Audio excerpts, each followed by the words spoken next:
Hello, Pat. How are you? We're having some technical difficulties, but we're going to forge on. It's good Go to see for you. it, Jude.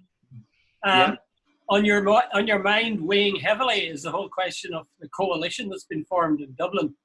They finally got a government there after a long time, and Sinn Féin have, and other people, to be fair, have been crying foul for some time. They've said the electorate voted for change. Sinn Féin represented that change, and that their wishes were ignored, and Fianna Fáil and Fine Gael have gone in with the Greens to the same old, same old. My view is that I can understand their disappointment, and I can understand that the right to say that people want to change, but that's the way politics work. If you've got the numbers, you can form the government, and presumably they're doing nothing illegal. And if they were, Michael D. Higgins would call the guards. I say, it's tough, and maybe Sinn Féin are sort of happy in a way that they're not being asked to do the heavy lifting in a time of really going to be an economic wasteland, actually, between Brexit and COVID-19. What do you think? Yeah, Jude, I think you're right. Sinn Féin, if they're smart, they know they have dodged the bullet big time. But it's not quite, you're framing it in a deliberate way, I know that, but that's not the way it is. Right, this is a government really nobody wants. Fianna Fáil are recovering from the absolute scandal that was the crisis back in 2008. Their total incompetence, corruption, and everything else you can think of. Fine Gael tell everybody everything's fabulous, and and so on. While a million, or not a million, but 535,000 people voted Sinn Féin in the last election. Things were so great. If everybody was flying as Fine Gael would have it, why did 535,000 people vote for Sinn Féin? And now the reality is, you're paying something like $2,000 a month to rent a house in Dublin. There's almost 1 million people on waiting lists of various kinds throughout the country. The charity food stores, or whatever you call them, are dispensing meals by the thousand. And then, Jude, let's move up to my county. Let's make it more parochial. By the way, because there's a massive issue even about the makeup of this government. But right, there's not 1 mile of motorway in Donegal. There's not an inch of railway. There's no university. We still have massive unemployment. We've still got immigration. And we don't have a minister from Donegal, from Mallinhead down to, I think it's the borders of Kerry. And it's something like 430 kilometres along the western seaboard without a minister. Yet they have 10 within the confines of the greater Dublin area. We'll just call it the Pale for ease sake. And the most wonderful thing, the Minister for the Marine is from Offaly, where they don't even have a sea.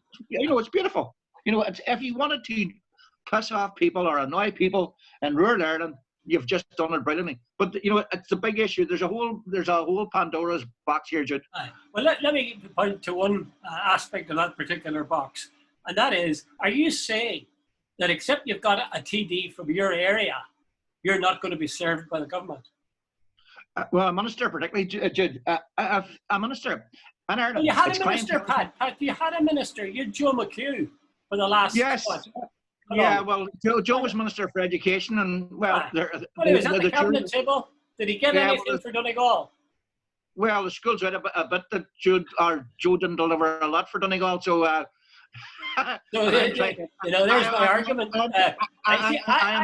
I'm sympathetic to the views of Barry Cowan, who said, there's a hell of a lot of you guys are coming from Dublin, and there's nobody, from the western seaboard. And he said, well, I'm the minister for the state. He may have said the country, but that's a lie. It was the state. Yeah. I'm a minister for the state, not just for Dublin or for Meath or wherever he's from. And that's the way it should be, surely. Come on, Jude. Hey, let me refresh your memory somewhat. There's a fellow called Brenton Howland who was a member of the minister in the last government before that. Yeah. And if anyone who wants to go check, which I was gone down south about 2 or 3 years ago, and we drove into Mullingar and around there. There's 2 motorways going into Brenton Howland's constituency.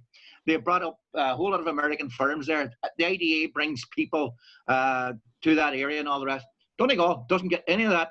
A minister at the table, as I said earlier, Jude, if there's decisions being made for extension or a new hospital in Letterkenny or Carlow or Mullingar or Castlebar or somewhere away down the country, Castlebar too, you can bet your life it's where the minister is, that'll swing it in front for that constituency. Donegal, we're going to have very little. And Barry Cowan knows as well as I do, clientelism, pork barrel politics has been the be-all and end-all of Irish politics. Tony Gregory, when he had charity hockey by the proverbials, he got, you wouldn't believe what he got for his constituency. And that's how it works. And Donegal is going to get nothing. And for them now to turn around and say, no, I'm minister for all the country, Jude, that's rubbish. What is that? Are you seeing that in the history of the state? That no minister or Taoiseach thought in terms of the state. They all were thinking in terms of their own little bailiwick. No, Jude, the first rule of politics is to make sure you get re-elected. Yeah, and every minister. You could go beyond that, couldn't you? No. Yeah, they do and they don't. You know, Jude. A lot of them. Yeah. No, it's a great generalisation. You're trying to walk me into someone that not one of them thought about. You know, that's not true. You know it as well as I do. But in the great world of party politics in Ireland, the first rule of thumb is the minister looks after his constituency, and the proof of it, you don't need me. Go check it out. It's all out there. Google any, any constituency where there's a minister and see. Even things. Jimmy McDade was a minister for sport up here, and during his tenure, there wasn't a GA club that didn't get a grant. Well, maybe we'll just have to live with it. You know, I still think there should be people pushing to end that. It really should be more of a national or a semi-national vision that they have, rather than just simply their own bailiwick. And the fact that Joe McHugh produced nothing shows you that there really isn't a guarantee even you have somebody at the table. Well, Joe he was Minister for Education, and the budget might have been a bit tight, and he did do some schools. But and when it comes to the big things like infrastructure or local government, that's where the money is. Donegal would need infrastructure big time. Like Letterkenny, it's one of the fastest growing towns, not only in Ireland but in Europe. And there's only one way in and one way out. And they've been waiting for about 30 years to build a second bridge across the town. You go into Letterkenny on a Monday morning or a Friday evening, and just you just smoke a cigar and wait for the traffic because it'll take that long. I suppose you're aware of the reaction of newspapers like the Western People to this fact that they have Michael Ring was a Minister of State, I think, and Dara Cleary was, of course, the deputy leader of the Fianna Fáil party, and Dara Cleary got no seat at the cabinet table, and Michael Ring didn't either. And the Western People has a headline, "A cabinet fit for Cromwell." Which is really sucking it to them. Yeah. I mean, they really flay the life out of them. They say they've abandoned the West and so on. Now, here's my question. You know better than me. Are Fine Gael, are Fianna Fáil so stupid that they don't think that's going to come back and bite them at the next election? No ministers, no cabinet person on the around the cabinet table from Donegal down nearly to Kerry. Oh, Jude, it's going to come back to bite them. Of course it is. But I love their. Jude, I think it was short-termism. Each leader had only a limited 5, 5, and 3, and I keep your friends close and your enemies closer. I don't know what was the rationale for that. Now there's the Minister for Education is a Fianna Fáil appointee. She's a first-time minister, first-time TD. Now Dara Cleary is the deputy leader of Fianna Fáil. He negotiated the programme for government. He is, I think, a 3-term TD, highly rated, highly regarded. Didn't get a seat in government. Do you think for 1 minute that he is sitting this morning thinking to himself, wait a minute, what the hell? So you can bet your life there are seething, furious reactions within Fianna Fáil. There's also going to be people like Joe McHugh, who's a minister for his last 4 or 5 years. He's totally gone. Now, he might get junior ministers, but the thing about junior ministers, they have a responsibility, but they don't have power. Those sitting around the table, cabinet table, have the power. So, no, Jude, they're going to pay a pressure, and now watch them scramble to undo the damage they have done. How would they do that? Well, incidentally, Dara Cleary makes no bones about it. I was quite surprised by it. In that article, The Western People, which has that headline, a cabinet fit for Cromwell, they quote Dara Cleary from an interview he did on local radio there, and he said, they asked him how he felt, and he said, I'm surprised and I'm angry. Now, this is from the deputy leader of the party, and he's the chief whip. who's supposed to be keeping the show running smoothly, they're split before they even get to the cabinet table. Jude, if you were in Derek O'Leary's position, wouldn't you be bloody well angry? But would it be wise to say it? Would you need to be very mad? But hold on, wisdom is a thing you can have when you have a cool head. When you're sitting there thinking to yourself, it doesn't matter even when you have a cool head. Here's a man, it's been done publicly, so he may as well respond publicly. He's the deputy leader of his party, and his own leader basically politically screwed him. It didn't give him anything. Hey, Jude, giving you the chief whip. That's like, by the way, you can hand out the lollipops to people going in the door. It's don't take one yourself. Don't take one yourself. Exactly.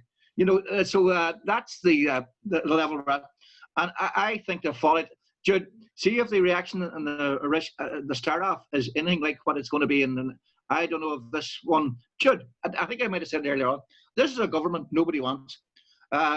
There's a lot of people out there who didn't vote for it. A party not in government got more first preference vote than any of the parties currently in government. Fianna Fáil don't like Fine Gael. Fine Gael don't like Fianna Fáil. And the Greens, I don't know what the hell they're doing there, because they got absolutely burned the last time they were in government. And there's no excitement. It's people want to change. And I heard Leo having a go about. He says the spin doctors were going to sort of say how many times can Sinn Féin and the leftist parties get change into their speeches. But people did vote for change. The three parties in government only got about 51%. But if you had gone 20 years ago, or had gone 20 years ago, Fianna Fáil, Fine Gael and the Greens would have got easily 70, 80%. Well, in ways, I think Sinn Féin will be relieved, I think, that they're not in government. They'll never say that, but I think they'll be a bit relieved that they're not being faced with a wasteland, economic wasteland, that will be the state by the time they're finished with Brexit and the time they're finished with COVID. So maybe they're happy enough to be there. So the scenario they would see, I suspect, would be they'll sit in government, they'll point out all the things that the Fianna Fáil and Fine Gael have promised, but they believe will not deliver, because they just say that it's not in their nature to deliver. I'm not sure about that, but that's what they say. And they're hoping that then eventually a new election will come and they'll reap the rewards. But I would put out one warning, and that is Macmillan's warning. Events, dear boy, events. If this coalition was only to last 2 years, 1 year, God knows what could have happened by then, Aye. Well, Jude, that's a very fair point. Apparently, we're going to be 30 billion in debt by the end of this year on just the current year. So Sinn Féin must, like I would think privately, Mary Lou McDonald was sitting in her nice leafy suburb home in South Dublin, drinking a G&T on Friday evening or Saturday evening, saying to herself, "Thanks be to God they got in, because whoever gets in this time is almost certain to be shot down at the next election." And Sinn Féin, they dodged a bullet totally, not getting into government this time. Absolutely. Yeah, and I'd say there's a lot of Sinn Féin TDs saying, "My seat's safe for next time." So are you predicting, I'll have to finish now, Pat, are you predicting that this government will not last its 4 or 5 year term? And if so, how short do you think the reign will be? Well, at the start, now on Saturday, I would have thought it would have lasted okay, because they were all putting their arms around each other, metaphorically speaking, not literally. But hey, Jude, see, the outfall and the outcry already is starting. So it's the internal combustion engine of these parties that might explode rather than the outside. So the fallout has already begun. Jude, I think it mightn't be as stable as like the Greens. No matter, the Greens glossed over a lot of things on Saturday, but I keep going back to this woman Nessa. What was her? I can't remember her name now. Maybe you'll remember, the Green Party woman, Nessa Horrigan. She negotiated the deal program from government, and then went outside and voted against it. So, like, how many people are sort of half in, half out? And hey, Fianna Fáil and Fine Gael, Jude, I'll leave it on this. No matter what face they put on it, they basically detest each other. You're not giving me a time then for it. No, because Jude, but I don't think it'll last that long. It doesn't look as if it will, but you never know. You never know. Never know. Anyway, Anyway, That's politics. thanks for your All wisdom. the best, Jude. Okay, right then.